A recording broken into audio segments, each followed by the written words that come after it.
अंत तक सुने, क्योंकि यह कहानी आपकी जिंदगी बदलने वाली है। शहर में एक नवयुवक अपने जीवन से बहुत परेशान था, क्योंकि वह कामयाब होना चाहता था, लेकिन वह नहीं हो पा रहा था, क्योंकि उसका मन उसको अपना गुलाम बना रखा था। उसके मन में हमेशा हजार विचार चलते रहते थे, और जब भी वह पढ़ने बैठता तो उसके मन में अनावश्यक विचार आ जाते थे। जब वह पढ़ने बैठता तो उसके मन में बाजार की बातें, गाने, फिल्में और अन्य विचार आते थे। बाजार की बातें, गाने, फिल्म में वो सारी चीजें जो उसे देख रखी थी, वो सब उसका दिमाग में आती। मन बार बार घूमने को कहता कि यार, पढ़ाई छोड़, किताब को बंद कर और चल कहीं और चलते हैं। जैसे ही वह किताब खोल के थोड़ी देर पढ़ता, उसके मन में अचानक ये सारे फालतू के ख्याल आने लगते। जैसे उसका मन उसे पढ़ने से रोक रहा हो। मन कह रहा है कि चल बाहर घूम के आते हैं, चल बाहर कुछ मस्ती करके आते हैं, और यही चीज उन्हें आगे बढ़ने नहीं दे रही थी। ये विचार उसे पढ़ने से रोकते और उसके ध्यान को भटकाते, जिससे वह कभी भी ध्यान से पढ़ने में सक्षम नहीं हो पाता था। इस वजह से उसका ध्यान विचलित हो जाता था। एक दिन उसके दादा ने उसे बताया कि जंगल में एक महात्मा आए हुए हैं, जिनके पास हर समस्या का समाधान है। अगर तुम कामयाब बनना चाहते हो तो उनके पास जाओ और अपनी समस्या उन्हें बताओ। उन्हें निश्चित रूप से तुम्हारी सहायता करेंगे। अब तुम्हें देर नहीं करनी चाहिए, तुम चुपचाप वहां चलो, क्योंकि इसमें तुम्हारी भलाई है। वह नवयुवक महात्मा के पास गया और देखा कि महात्मा नदी के किनारे ध्यान में लगे हुए हैं। उसने महात्मा के पास बैठकर कहा, महात्मा, मैं बहुत दूर से आया हूँ, अब आप भी मेरी जिंदगी बचा सकते हो। लेकिन महात्मा अपनी आंखें नहीं खोली। धीरे धीरे 1 घंटा बीत गया, लेकिन महात्मा की आंखें नहीं खुली। उसने फिर महात्मा से कहा, मैं बहुत दूर से आया हूँ, आप अपनी आंखें खोलिए, मैं आपके पास मदद के लिए आया हूँ। थोड़ी देर बाद महात्मा ने आखिरकार अपनी आंखें खोली और बोले, मुझे उससे क्या लेना देना। उस नवयुवक ने कहा, अजीब बात है, मैं तो आपके पास बहुत दूर से आया हूँ और आप कह रहे हैं कि मैं क्या करूँ।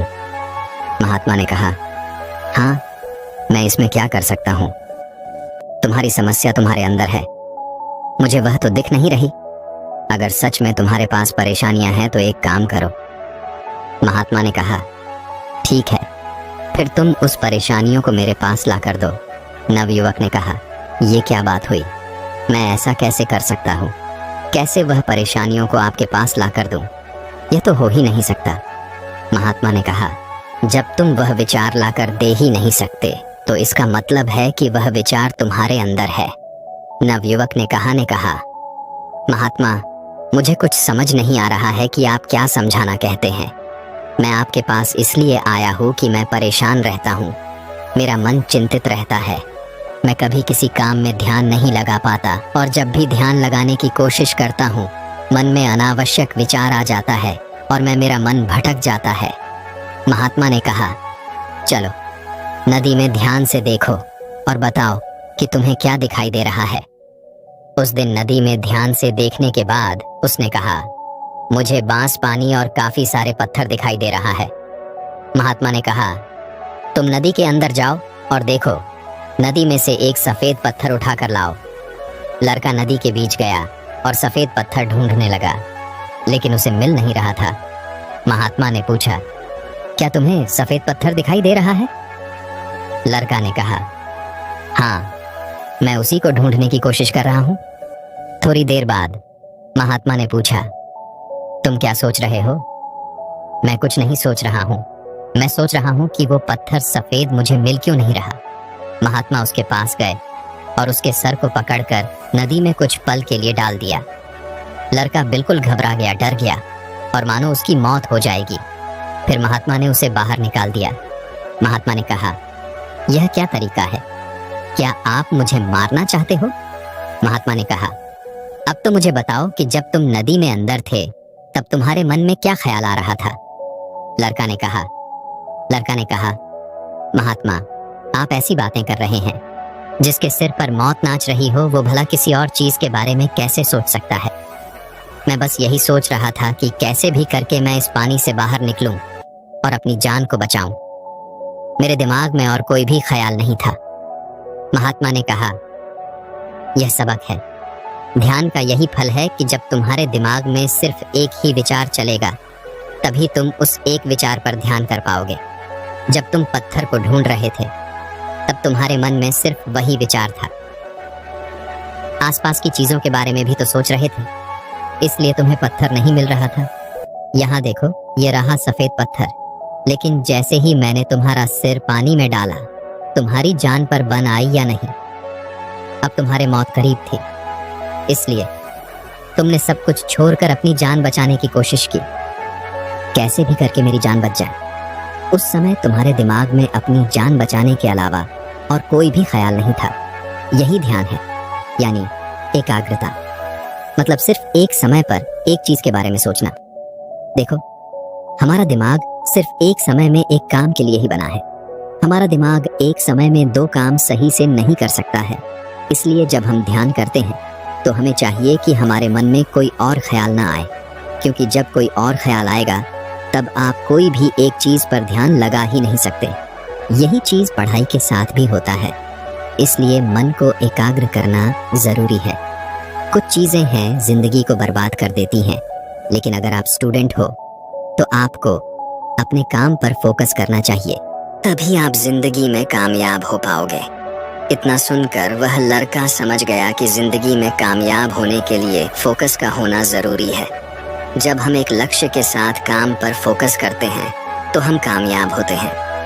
फिर उसने महात्मा से पूछा, महात्मा, आप मुझे ये बताइए कि मैं कामयाब होने के लिए वह कौन नियम अपनाऊं जो मेरी जिंदगी में काफी मददगार साबित हो। तब महात्मा ने कहा, जिंदगी में एक बात हमेशा याद रखना, तुम खुद को बनाते हो।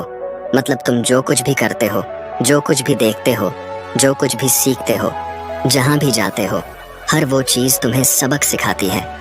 और तुम जैसे माहौल में रहते हो, वैसे तुम बन जाते हो। हम अपनी भविष्य का खुद निर्माण करते हैं। जिंदगी में सफल होना आसान नहीं है। जब इंसान सफलता के रास्ते पर चलता है, तो उसके रास्ते में बहुत सारी रुकावटें भी आती हैं, और कुछ रुकावटें इंसान खुद बनाता है। इसलिए कुछ गलतियां ऐसी होती हैं जो गलतियां तुम्हें नहीं करनी चाहिए, और कुछ काम ऐसे हैं जो इंसान को नहीं चाहिए। आओ इस बारे में मैं तुम्हें बताता हूँ, जिसमें सबसे पहला नंबर 1 है, एक लक्ष्य को निर्धारित करो। ये बात सही है, जिस इंसान के जीवन में एक लक्ष्य नहीं, वो अपने जीवन में कभी आगे बढ़ ही नहीं सकता।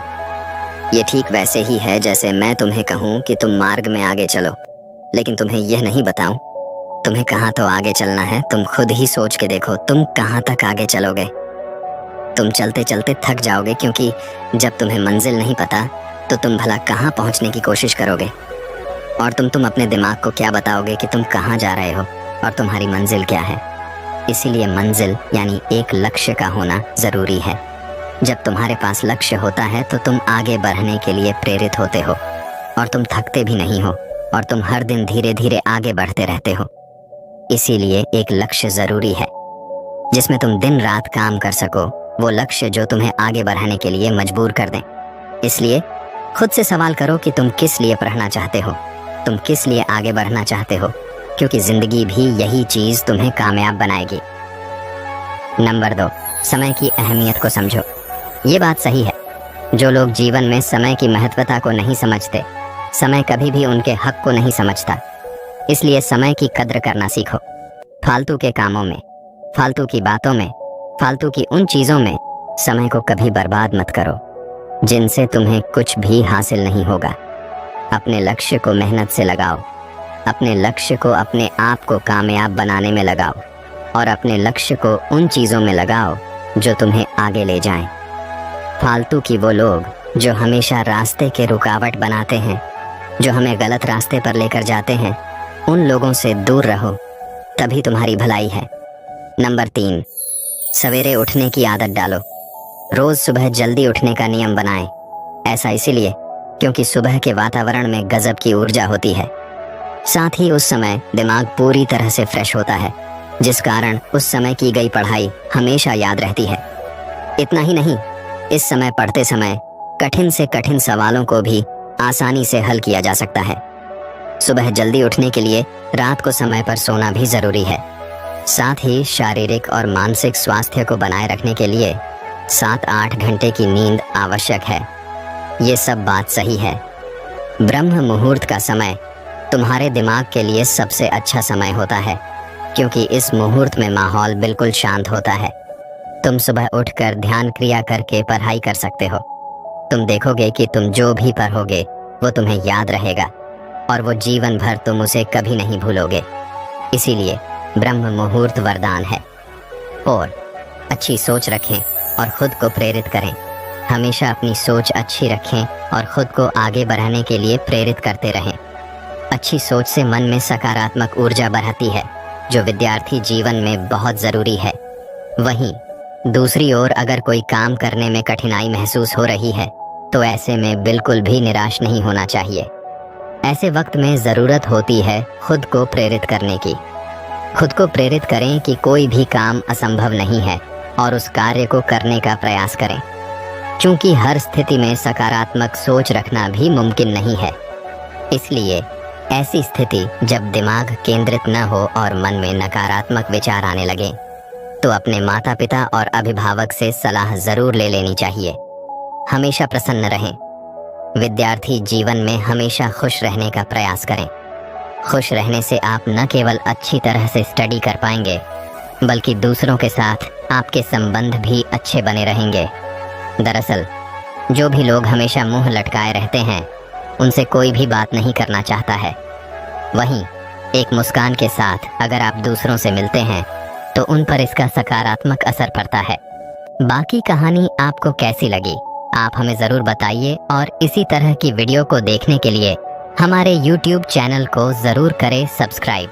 अगर आपका किसी भी तरह का सवाल है तो आप वो भी हमसे पूछ सकते हैं।